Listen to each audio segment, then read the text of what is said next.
অনুরাগের ছোঁয়া সিরিয়ালে এবার তোমরা দেখবে শকিং টুইস্ট। হ্যাঁ বন্ধুরা, অনুরাগের ছোঁয়া সিরিয়ালে দীপা শুধু ভেবে চাচ্ছে যে আমি অলি মেয়েটাকে শুধু শুধু ভয় পাইয়ে দিলাম। মেয়েটা কতটুকু ভয় পেয়ে গেল, এত ইনোসেন্ট একটা মেয়ে।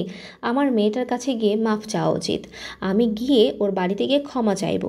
আর এজন্য সে চারুর অ্যাড্রেস কালেক্ট করে, আর চারুর অ্যাড্রেস কালেক্ট করে দীপা চারুর বাড়িতে যায়, আর সেখানে গিয়ে কলিং বেল চাপতে থাকে। আর দূর থেকে এটা সোনা দেখে ফেলে।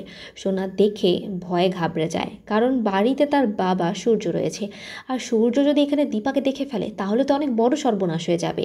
আর তাই এখানে সোনা চেষ্টা করছে কোনোভাবে যেন দীপা এবং সূর্যর দেখা না হয়। আর সূর্য যখন দরজাটা খুলতে যাবে, কারণ দীপা তো একের পর এক কলিং বেল চাপিয়েই যাচ্ছে, তখন সোনা এসে সূর্যকে কোনোভাবে আটকে দিবে এবং দীপা আর সূর্যকে দেখা করার থেকে দূরে রাখবে। তো তোমরা সামনের পর্ব দেখার জন্য কতটুকু এক্সাইটেড কমেন্ট করে অবশ্যই জানাও। আর আমাদের চ্যানেলটিকে সাবস্ক্রাইব করে আমাদের সঙ্গেই থাকো নতুন নতুন আপডেটের জন্য।